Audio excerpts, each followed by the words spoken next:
Excuse me. Good morning, everyone. It's a little bit of me that while breathing and listening to the bell, it was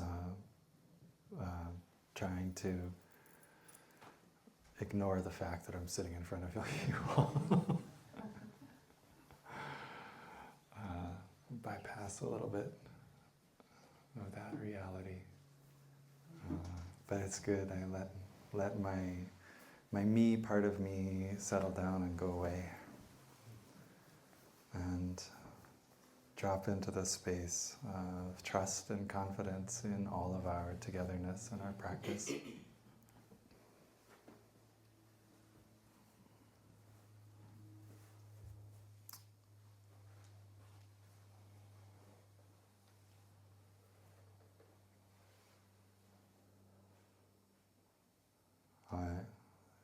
Yesterday, many of us who were here for the Mindful Living Weekend sat in the El Cielo Hall, our dining hall transformed into a Dharma hall, and watched a video recording of Thai from back in 2012, a New Year's Eve Dharma talk. And there were many beautiful and powerful things that he talked about in that talk. It covered a lot. Very beautiful. And one thing in particular really jumped out at me.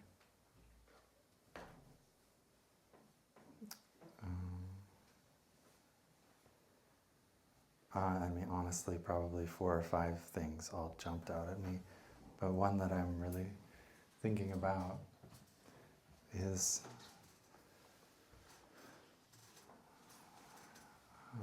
his comments on dualistic thinking.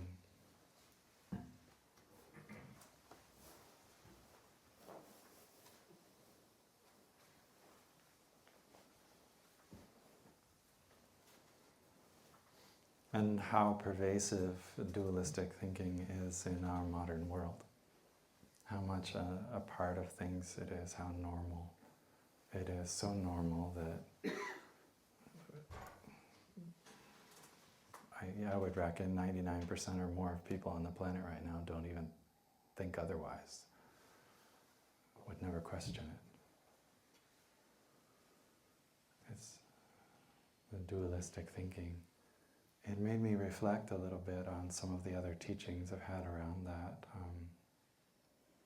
There's something called dual grasping in the studies of Buddhist psychology. And what dual grasping basically means that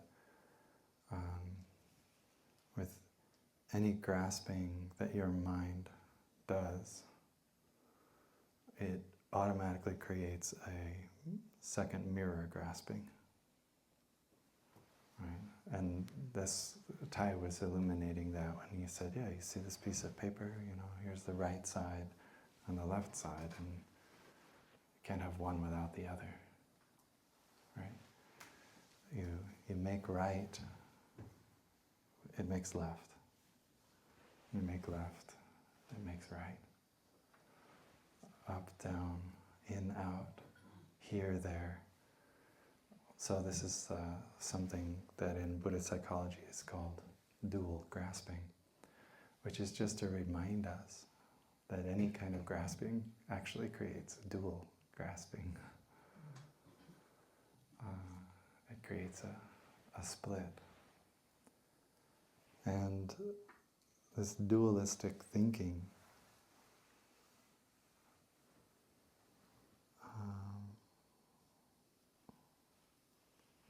is very handy for trying to figure out complex problems. It helps us organize things.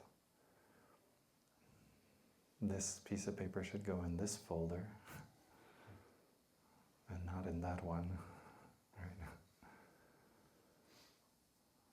It helps us to navigate in some ways through our world.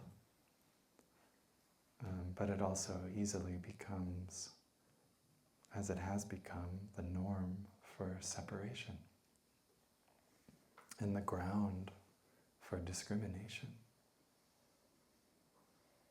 It's the basis for discrimination. You can imagine if there wasn't a clinging to like a dualistic thinking, it would be very difficult to discriminate. I don't know that it would be possible, right? And that discrimination, that division and discord, hatred, and of course violence,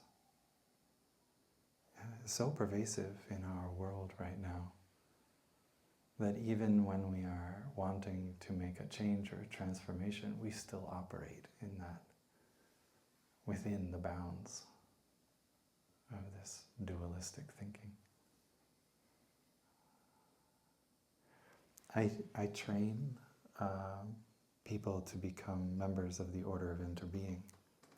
And whenever we get to the mindfulness training, which we just read, where it says, I will not take sides in a conflict, this always is a very interesting conversation. Right? Especially when we have a conflict, when you have one side that wants aggression or violence and the other does not. Because then it appears that on one side you have those who want violence and on the other side those who want peace. And we, of course, would tend to fall into the side of wanting peace. So now we are on a side. And how do you make a stand against injustice, against oppression, against violence, against fanaticism from a side of the conflict? And the instruction and the training is without taking sides in a conflict. What a question, huh? And our whole world is operating in this, bouncing from one side to another, to another, to another. And I found it very striking yesterday in the Dharma talk, how clearly, how easy it was for Tai to see his perspective of representing the deep insight of interbeing. Not an intellectual level, so not a grasping mind, not a dualistic mind. It's coming from a different level. He's saying, this is so clear, this is not that. Right? This dropping into an awareness of, and through that awareness, a realization of interbeing. This is not the grasping of dualistic thinking. And we may use our thinking to help us get towards that experience, but it's really coming from a different place. It made me reflect on how I have felt that so much of my life I have really not belonged to mainstream. Like, I'm just not that kind of person. Like, I operate on a different level. I come from a different place than what I see happening in the world. It made me think of Thai's Dharma talks, where he would give these big Dharma talks about the sweeping course of human evolution. And he would talk about the development up to the Homo sapien, and then he would say, and we need to develop into another kind. We need a Homo conscious. And he would ask us to step beyond to another way of understanding who and what we are as human beings. And there's something in me which really feels like I need to allow that space in myself to grow, to be clear and to have confidence and trust in it. I'm not getting reflection from the world around me, any affirmation or any encouragement to do this. I get it from you. Like when we assemble as a Sangha, right? When Sanghas gather and drop below the grasping of this dualistic mind into another kind of experience, oh, I feel that. But out in the world and around, I'm myself, speaking from my experience, and I imagine it may be the same for you. I'm not getting any affirmation or support. And so it's really important to make sure I don't lose that contact or that trust in that other way of manifesting in the world. It is not the way of society. It really is not. And it's not to take a side against society. I would invite everyone, all of us together to endeavor, right? We can do that. But what is currently happening is not that. What's currently happening is a dwelling in this dualistic pull between extremes, where we take sides, where we form identities against each other. Yeah. And I would like to come from another place, the interbeing nature place, so that all these particular unique manifestations of peoples and places and cultures can just be celebrated as such, and they don't need to be clung to as identities that need protection, fighting for, and if it comes from another place, maybe this is possible. These are the kind of thoughts that come up in me after yesterday's Dharma talk. And so I wanted to take a little bit of time to practice with you, to really nourish that pathway from our typical mode of operating in dualistic thinking to navigate this modern world that we are a part of, and dropping down to another way of holding it, another place from where we can hold it, another experience in ourselves. So I wrote in my notes, entrainment in interbeing, like getting that pathway clear, strong, getting that pathway easy to flow into, to drop into.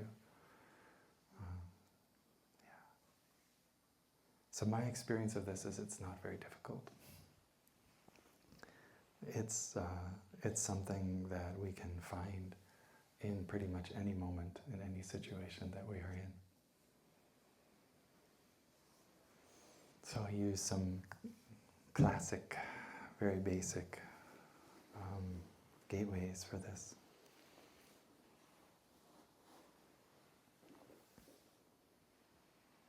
Let's become aware of our breathing together. Breathing in, I am aware that I am breathing in. Breathing out, I'm aware that I am breathing out. In, out. Fill your lungs and reach down into your belly with that in-breath.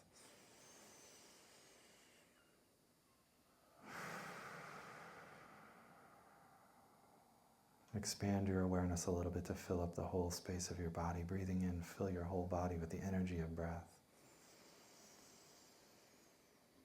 And out. Letting go. Just a little note that if you, when you really want to ground yourself in your breathing, it can be helpful to have your palms facing down. Your hands will tend to direct the energy of the breath and how it moves, how your body takes in the energy of the breath. So by bringing them palms down, it really goes deeper through, down, belly, hips, waist, legs, into the earth.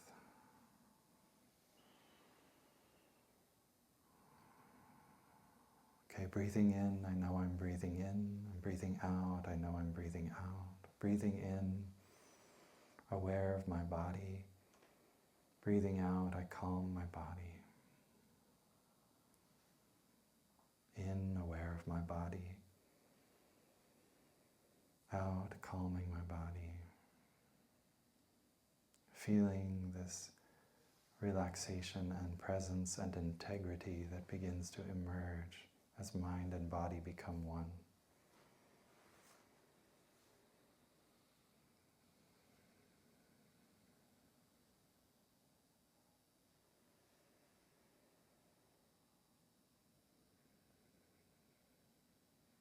Now I would like to add the awareness of what's happening in the lungs. As the air moves in and then out, the air moves in and the lungs absorb part of it directly into the bloodstream, and breathing out. The air moves in, becomes my blood, and begins to flow throughout my body. Breathing out. Breathing in air becomes blood, becomes vitality in my body. Breathing out, feeling alive. Breathing in, blood, vitality.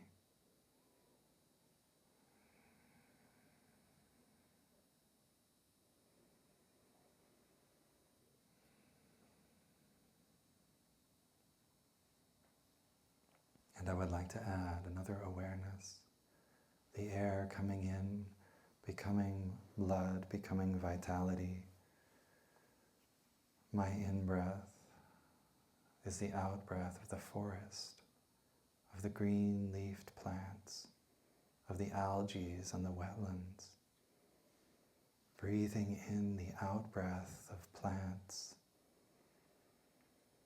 Breathing out an in-breath for plants. Breathing in the out-breath of green living things. Breathing out an in-breath for all of the forests and plants.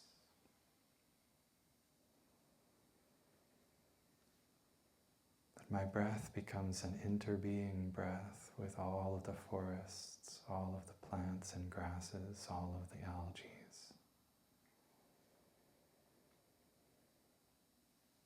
Interbreath.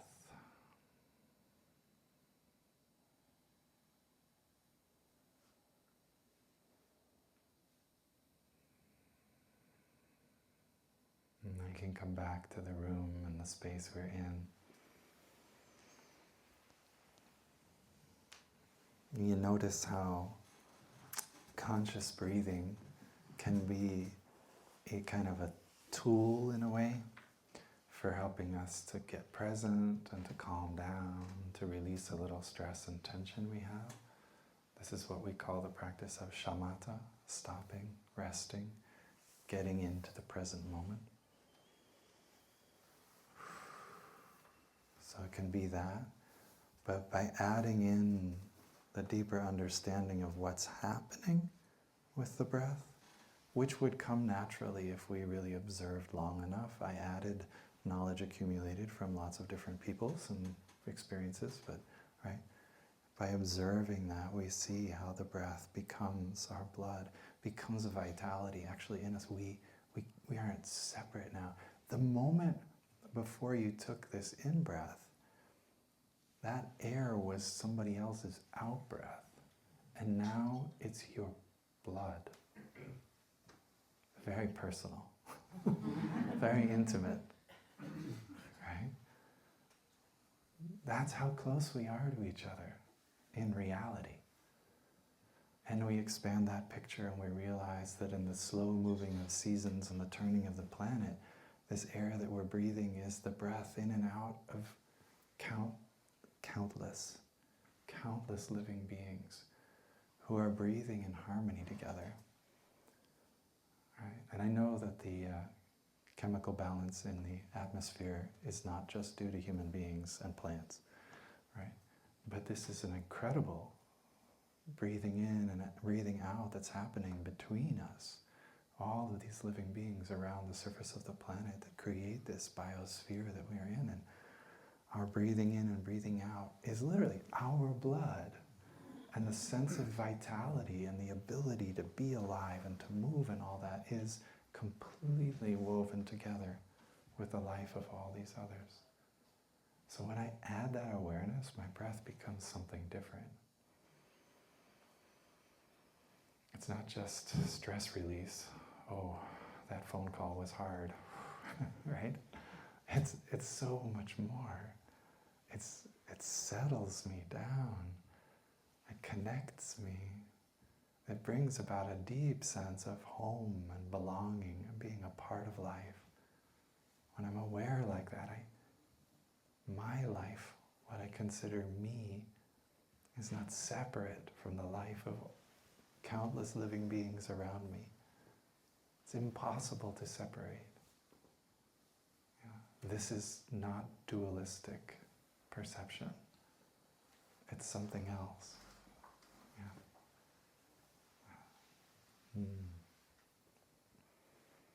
So right there in our breathing, we have an opportunity to realize interbeing.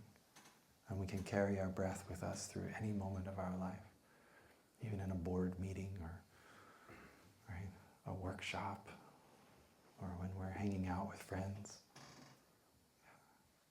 Any moment. Breath is there, which means all of life is there.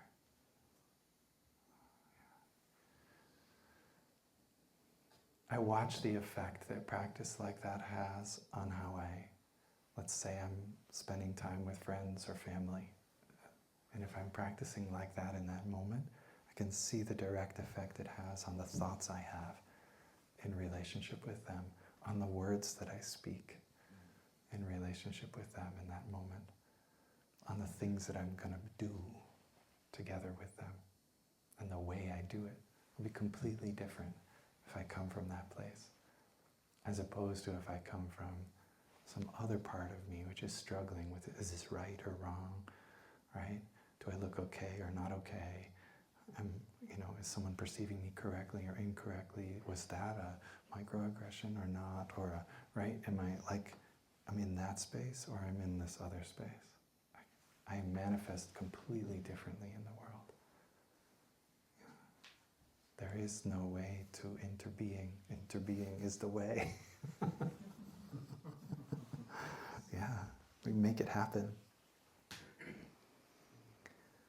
Another lovely place that we practice in the Plum Village tradition to do this in our daily life, which is important. It's really important. We breathe all the time, so this is an important gateway for this practice, right? Because it's there for us. We do a lot of it, right? So it's a real training. Another important one is eating. Eating, in a way, it's similar. You can see the similar pattern, but eating is something that we're going to do every day, right? And so we do a lot of it. In fact, there was a time in Plum Village, maybe the second winter that I was there, where a brother, a guest observed of the monk's schedule that they have more actual time blocked out on the schedule for eating than they did for sitting meditation. Because, the block of time for eating is like an hour for every meal. So you have these 3 full hours, and then they only had 4 periods of 30-minute sittings in a day. So only 2 hours of sitting and 3 hours for eating. Although you're not actually eating the whole hour. Right? The meal times has that blocked out. But we eat. We do it every day. So it's a wonderful doorway for us to practice this entrainment and to learn to come from another place in ourselves. And it's similar to the breath. We take the food and we sense it with our body. It has a fragrance, it has a taste, right? And we have the ability to chew it up and swallow it. And it comes into our body and starts to become part of our body, becomes the energy and the substance that's going to build our body and allow our body to continue. And so when we're eating, we eat and we take our time, we slow down, we do shamatha practice. We get in touch with what's actually happening, the chewing, the salivating, the swallowing. And then we begin to contemplate how this food, which is immediately a moment before outside of me, is now inside of me, becoming a part of me. That the means by which I am ingesting this new food is due to the fact that I had food previously, right? So I'm in this relationship where I am taking in the body of the cosmos, and inside the grain that that is the bread that I'm chewing and swallowing, that is the rice that I'm chewing and swallowing. Inside that is the sun and the rain. It's the hard work of farmers, gardeners, bakers, cooks, right? This all of that coming in. And as I chew and swallow and taste the food and let it become my body, I think thoughts like that, right? And those thoughts point me in a new direction, into this experience of deep connection, of shared life, of interbeing, right?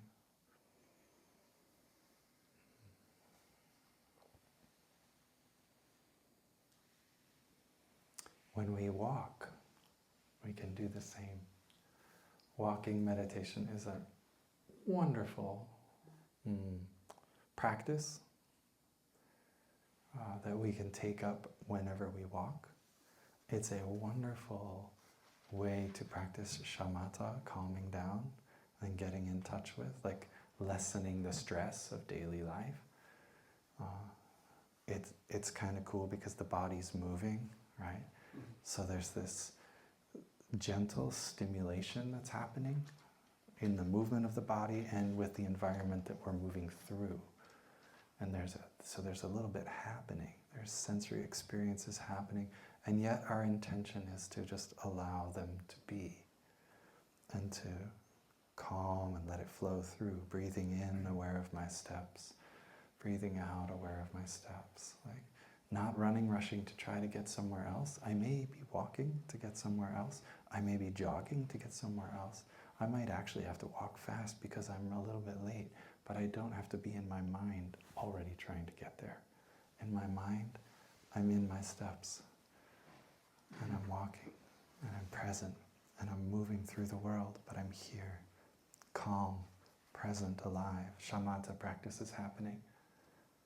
And then I can add more layers with the awareness of like, I'm on my way to go do something which is meaningful and important for me, to go see people who are meaningful and important for me, to accomplish things that I need to accomplish, like maybe getting to the toilet, right?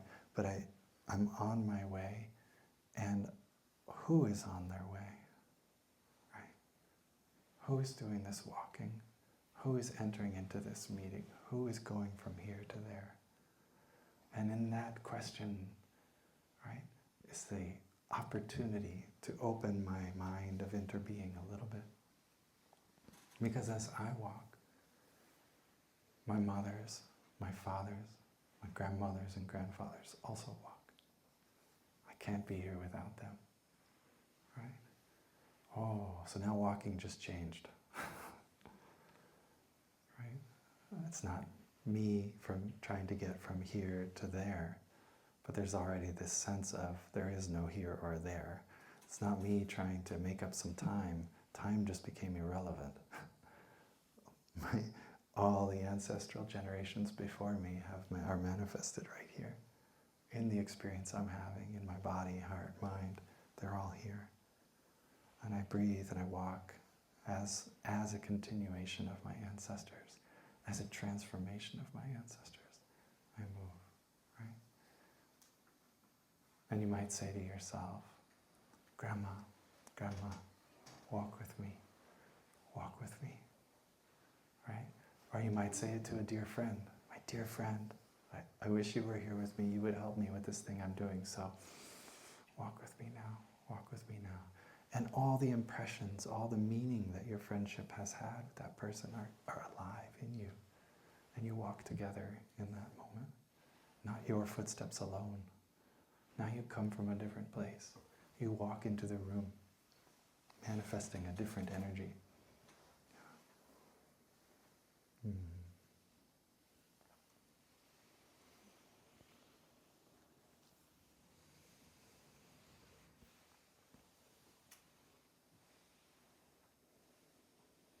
There are a few practices that we have in Plum Village which are really lovely. These are all lovely, but are like super powerful around opening the heart of interbeing in us.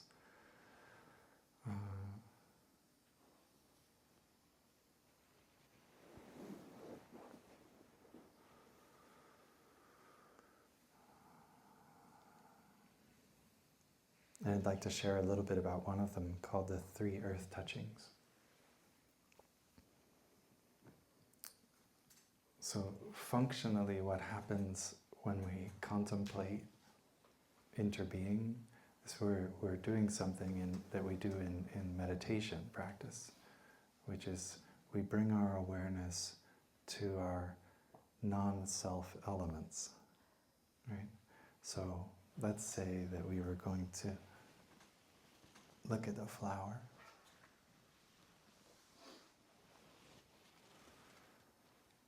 And the flower is the object of our deep looking, of our meditation. We want to discover the non-self elements of the flower. So we say, dear flower, I'm present with you. We establish ourselves with a little shamatha practice. I'm here. So it's not abstract, intellectual exercise. It's an experienced moment. I'm here. My senses engaged, my eyes, my ears, my nose, my tongue, my body, and now my mind. Where do you come from? What are you made of, dear flower? And we might become aware that the flower is made of sunshine. The flower might answer us and say something like that. Oh, you know I can't be here without the sun. I'm made of sunshine. And I haven't really felt the sun yet this season in a big way. But all of this that you see here, this has the sunshine, the resonance, the life energy of the sunshine in it. Yeah, and the flower tells us that, the sunshine. And she might say that she's also the minerals in the soil, and the cloud and the rain. And she's been in the water, I can feel the water. And I know some of that water is moving into the body of the flower. So we can see that the rain, the earth, the sun are a part of the flower. Where do you come from? I come from there. What are you made of? I'm made of these things. The sun is a non-flower element. The sun is not a flower, but the flower can't be there without the sun. So that's what we call a non-self element. And the flower as a self, it has non-self elements, non-flower elements, like the sun. It has the earth. So the earth is a non-flower element. Earth is earth. Earth isn't flower. See, this is a dualistic mind, right?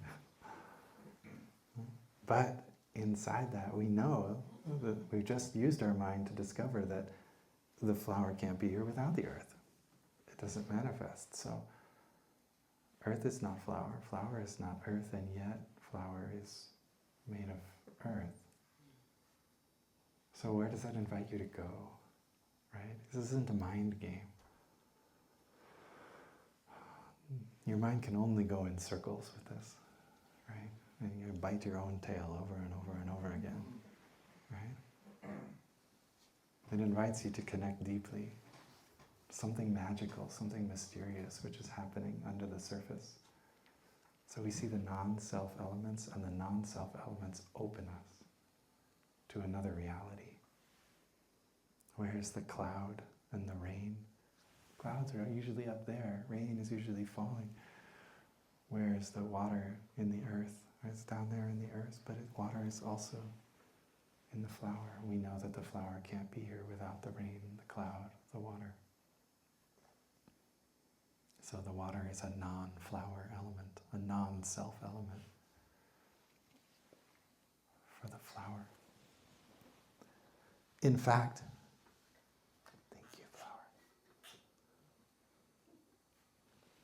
if you keep looking, you will discover that what you call a flower has nothing independent about it at all. what we call flower actually isn't flower. It's entirely non-flower elements.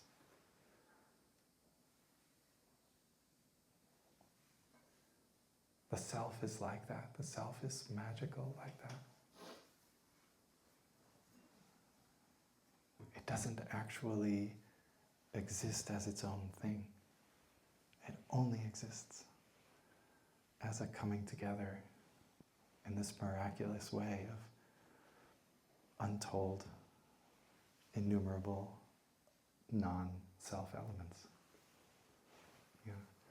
So the mind will play the game of running circles around that and invite your heart to open, to experience the interbeing nature of the flower. It is the same with a person. When we look into a person, we look at the person and we ask that question. We look at ourselves and we ask the question, Michael, where do you come from? What are you made of?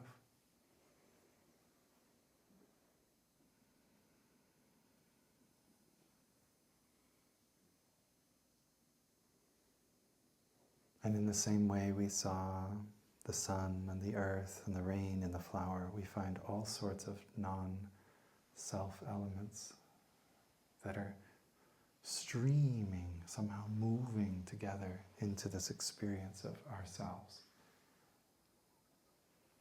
And the practice of touching the earth is a way of going very deep into that way of looking into ourselves. So in the earth-touching practice, we actually take our body and we lay it down on the earth to rest, either laying flat or in a child pose, prostration pose, right? Or if we're on a chair, to really settle back into the chair or the couch, to really feel the embrace of the earth, so we can really feel like a space where we can let go. And that letting go is important, because the letting go is the grasping.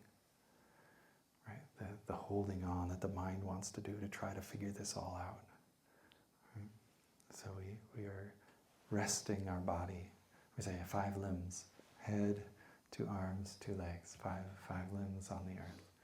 That's the traditional expression of earth touching. And we do, in the 3 earth touchings, we do this 3 times. And there's a contemplation, a guided meditation, which goes for each one. And it builds and progresses through this understanding of interbeing and developing an awareness of non-self elements to open our hearts to what's beneath that. In the first earth touching, we contemplate ourselves using the image of streams of ancestors. So all that has come before, moving into this moment and moving on. So it's like the stream of time. Only we see it generation to generation, like that. So as I breathe in and out in the first earth touching, I connect with 3 different currents in that stream of time, in that river of life, if you will. We divide it into 3.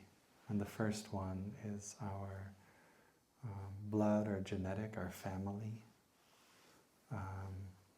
and even adoptive family, but our family lines. And the second is a spiritual ancestry, spiritual family. And the third is our land, the connection we have with the land and the peoples of the land and the beings of the land that are also so much a part of who we are. And so, as I contemplate that first current of the first earth touching, I am aware that in me is also my mother, and in me is my father. And I don't have to spend a lot of time worrying about whether I like them or not. It's just the reality. I know that they are here. They are in the cells of my body. And in me is also my adoptive mothers and fathers who I have spent so much time with, who are also a part of who I am. And again, I don't need to worry about whether I like them or don't like them, whether there was a lot of suffering or happiness in those relationships. This is a contemplation about acknowledging that they are there. And they are just one little drop also in this great stream, because through each one of them are grandmothers, grandfathers, and more generations going back, right? There are so many generations of family ancestors moving into and through me in this moment. All of them are part of the cells of my body. All of them are part of the emotional and heart life that I have. All of them are part of my mind, my consciousness, my aspirations. And through the way that I live in this moment, they continue on. The stream continues on into the future, to next generations. So that's one current in the stream. We breathe with that, to open to that. What does that feel like to be a part of that river of life in that way? Yeah. And then the second is our spiritual family. All those who we've learned things from. Sometimes it's an author of a book, or a poet, someone that we may have seen or met or known in recent weeks or years or sometime in our life. And sometimes it goes further back. We are aware of generations of a religious tradition or a spiritual path that has been meaningful for us, that has helped water the seeds of understanding and compassion in us. And we can see that line going back.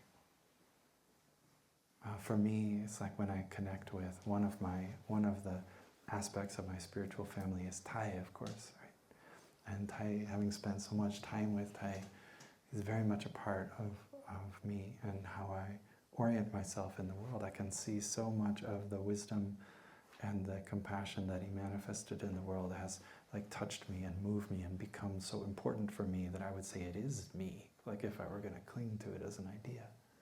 But it's not me. I know where this comes from. It was a transmission. I was fortunate to be gifted this, right? To be able to receive that. So I want to open my heart up and realize that. But I also know, because I've done a little bit of my homework with Thai, where it comes from for him. And the teachers that he had, the friends that he had, the peers that he had, the mentors that he had, and generations going back. There's a whole lineage of practitioners who have been cultivating these teachings, these practices, these insights, these ways of holding ourselves in the world. And that transmission is old and deep. And so as I breathe in and out, connecting with my spiritual ancestors, with Thai and all of his teachers and the lineage of those, the Dharma, right? I can see it going back thousands of years. And I'm aware, so aware, that this Dharma happiness that I can know today isn't me. This is a non-self element, right?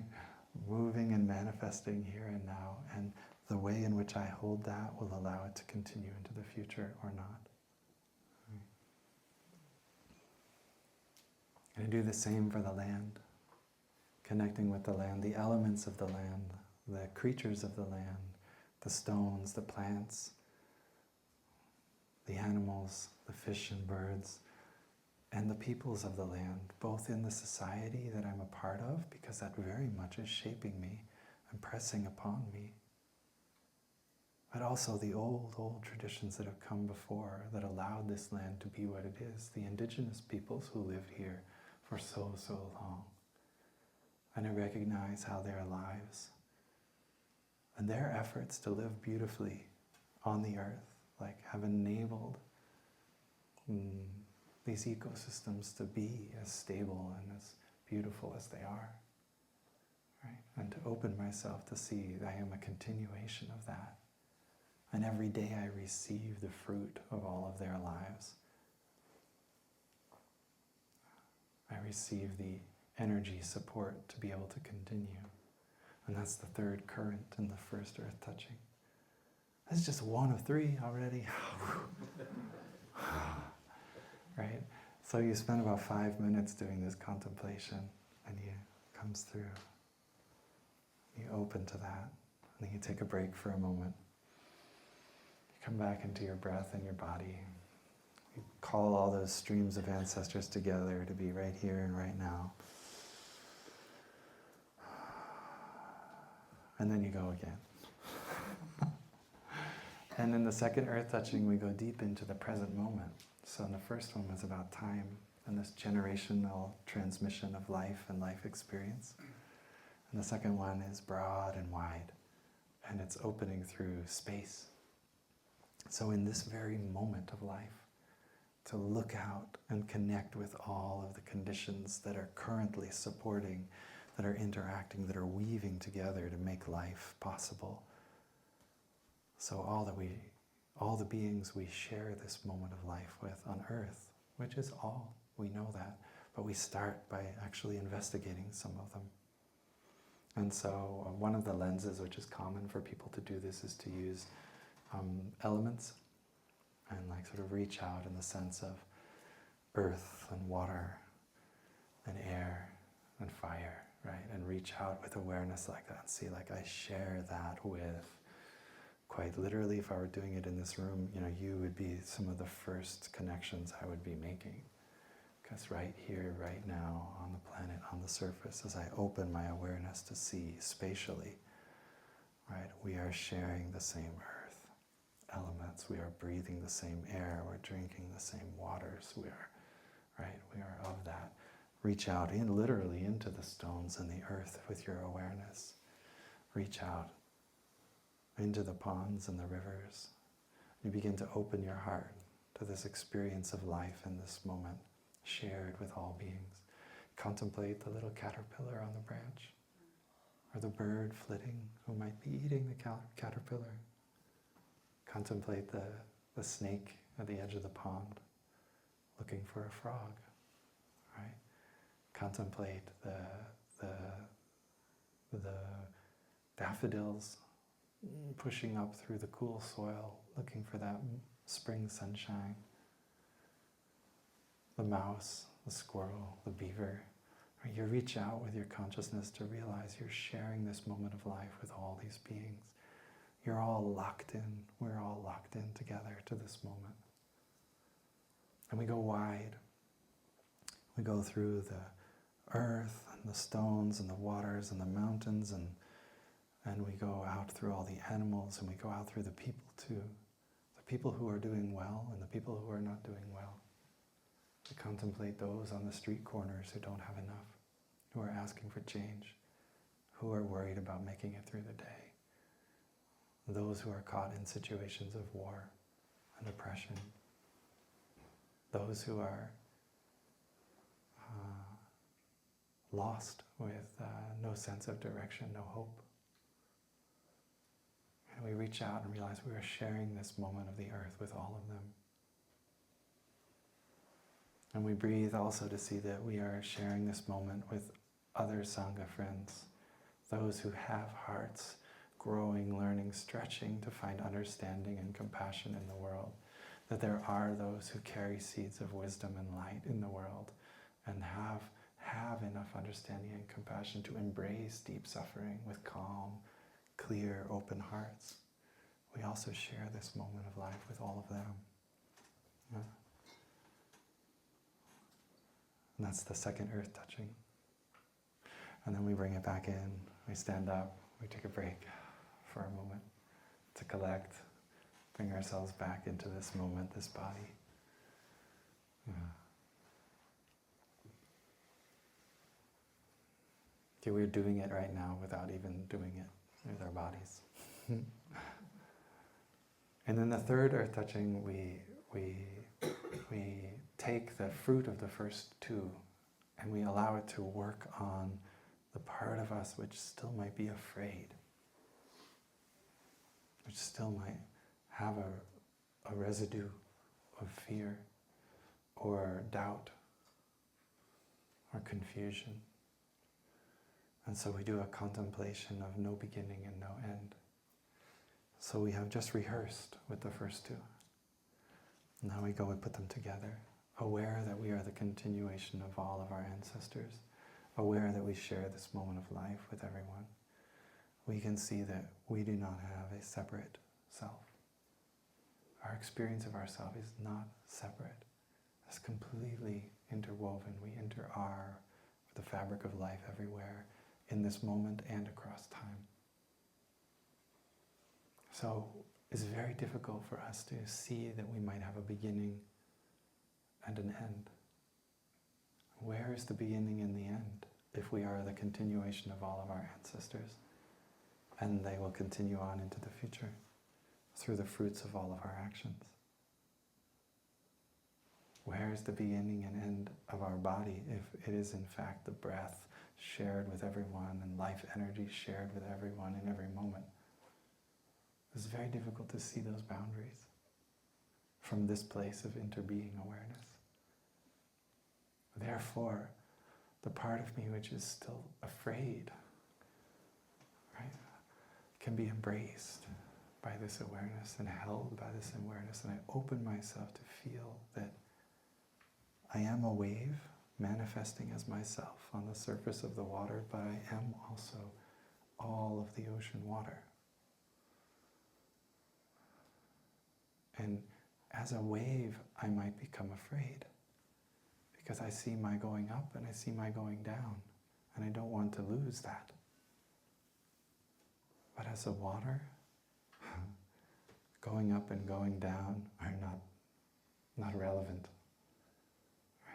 Because as water, I am already in all the other waves. I have already come and gone innumerable times.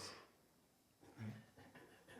So we sit there for a few minutes, holding that space of limitless life, of the experience of being held by all of life, and that part of us which is still anxious, which is still afraid, can let go a little bit. Or maybe a lot, and trust and have confidence in this part of ourselves, this dimension of our being, and allow it to be real.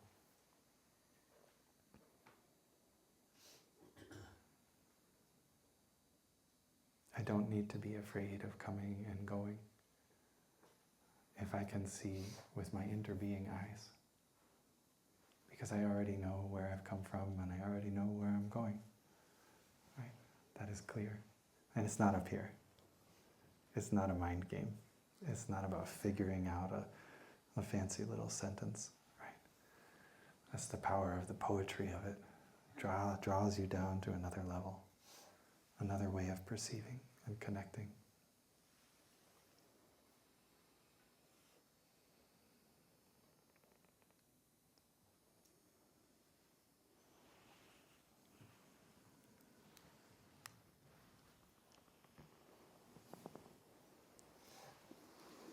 One of the expressions Tai talked about yesterday in his talk was nirvana, and the definition of the word nirvana is cooling down, and how the roots of that word go back linguistically to the use of the word to describe the ashes in the hearth in the morning after the fire has burned low, and they have cooled down.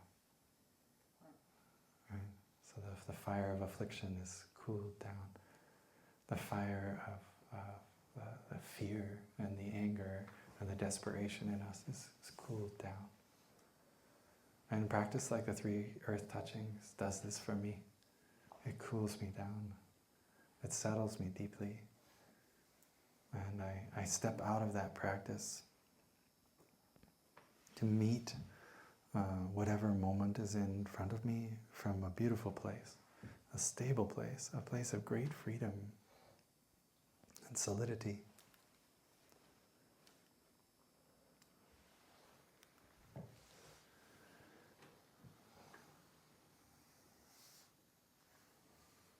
When our thinking, our speech, and our actions are full of understanding and compassion,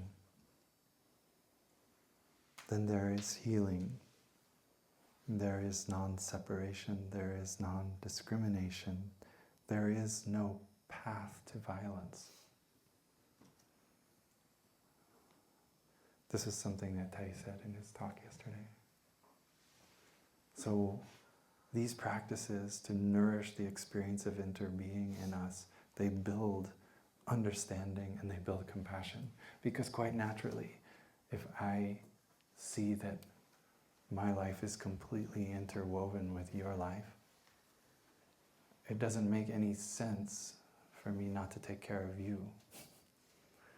It means that if I'm able to help take care of you, if you're able to feel safe and healthy and well, that becomes part of my safety, part of my health and wellness. But if I am aware that you are suffering, or that you are angry, or that you don't feel safe, right? That means that I'm not going to feel safe and well on a certain level also. So interbeing brings us towards each other in an action of understanding and caring, compassion, wanting to take care of each other. We say, your happiness is my happiness. Your suffering is my suffering. And this is not dualistic, separating kind of thinking. It goes in a different direction. What brings you safety brings me safety. In a deep and powerful way. What brings you happiness and joy brings me happiness and joy. We have to realize this path together. We have to go through it together. And so, when my thinking is filled with this understanding and this compassion, the path of healing, the path of moving together through the world is open. Right? That's the direction I'm going. When my mind is not full of these thoughts, when it has this dualistic and discriminative kind of thinking, then it goes in a very different direction. When my words are full of understanding and compassion based on the experience of interbeing, I move down the road of healing, reconciliation, of building trust and friendship and beauty together. And there isn't a path towards violence there, but when my words are filled with separation and discrimination, the path to violence is open. Same with bodily actions, of course. Yeah. This is the observation. It's very simple. So when I think about the world right now, and I look out at the world, I feel like I'm being a witness, like I'm bearing witness to a world that is full of violence and oppression. It's everywhere. And this means, from what we just explored, right? This means that the views and the words and the actions of many are void of understanding and compassion, are not coming from a place of deep understanding and compassion, do not have interbeing as a part of them, as their base. That gives me it's like a little overwhelming, but it's also inspiring because it shows a pathway, right? The truth of interbeing is unknown, ignored, and unexpressed right now in the world.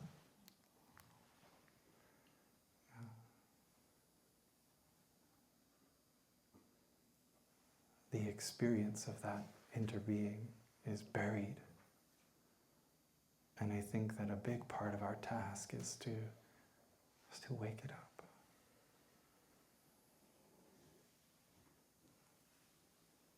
Because it's so natural, when it is there, when it is awake, it's so natural that the path becomes compassionate. It's the natural next step.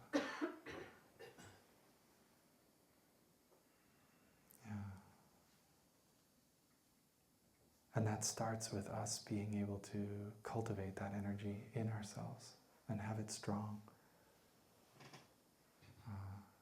I have needed all this weekend of practice with you to be able to offer this talk. I know that.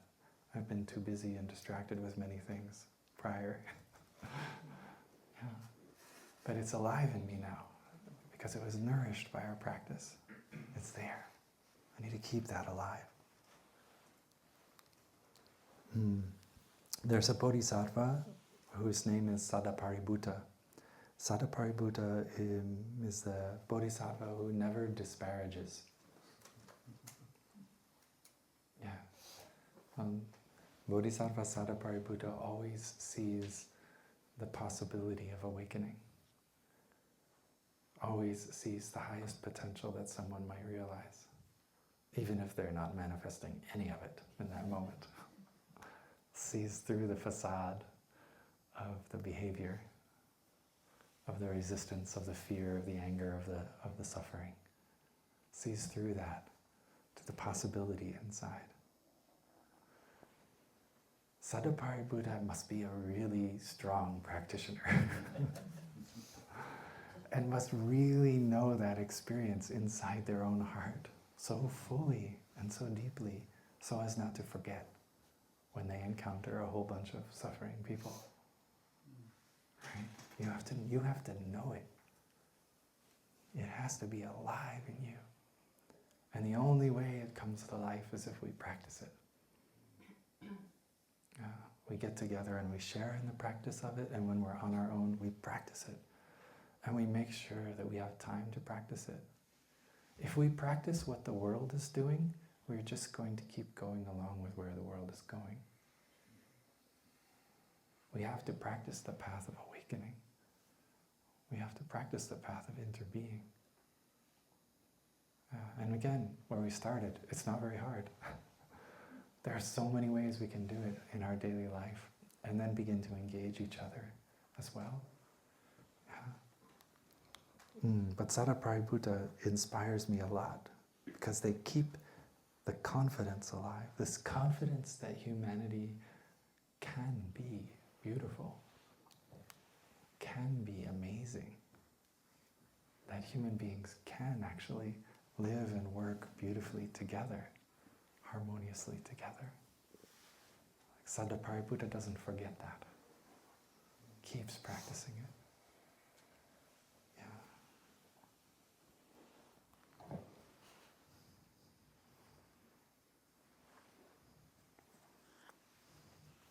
So please take time to nourish your experience of interbeing. Please take time to protect yourself. Protect this precious place inside. I was sharing at the beginning of my talk a little bit about that, like I was aware that I have felt close to losing touch with that. Allowing myself to be taken into the current of the grasping, the discrimination, the name-calling, etc. Allowing myself to be pulled there will pull me away from the heart of awakening, from interbeing.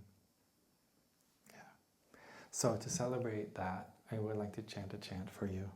This is the refuge chant. This is all about taking refuge in the path. It's very Buddhist.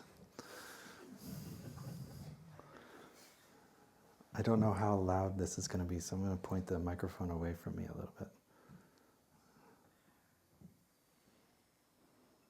I'm going to do a test. If I'm doing that, can you hear me okay and it's not overwhelming out of the speakers? Okay, good.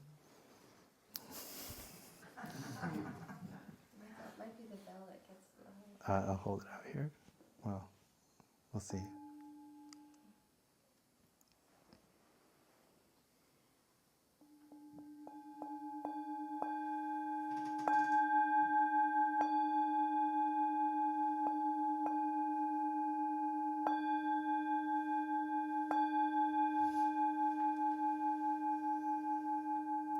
Incense perfumes the atmosphere,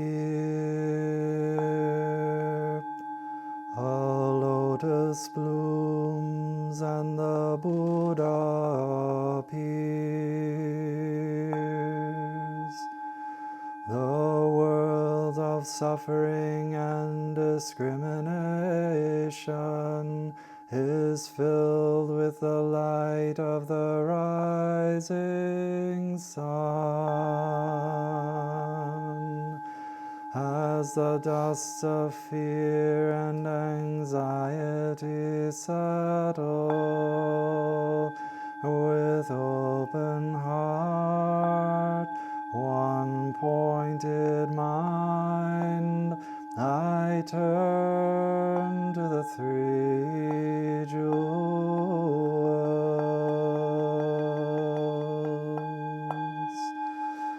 The fully enlightened one, beautifully seated, peaceful and smiling, a living source of understanding and compassion.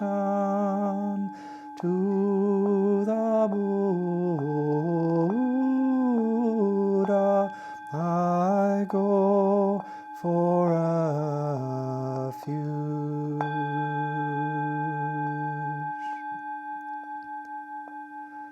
The path of mindful living, leading to healing, joy and enlightenment, the way of peace. To the Dharma I go for refuge.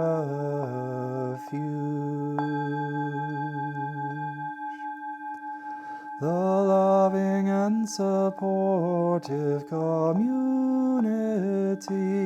of practice, realizing harmony, awareness, and liberation. To the Sangha I go for refuge.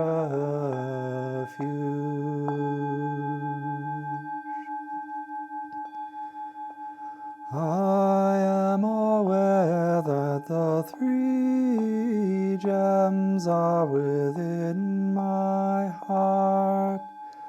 I vow to realize them, practicing mindful breathing and smiling, looking deeply into things. I vow to understand living beings and their suffering, to cultivate compassion and loving kindness, to practice joy and equanimity. I vow to offer joy to one person in the morning, to help relieve the grief of one person in the afternoon, living simply and sanely with few possessions, keeping my body healthy. I vow to let go of all worries and anxiety in order to be light and free.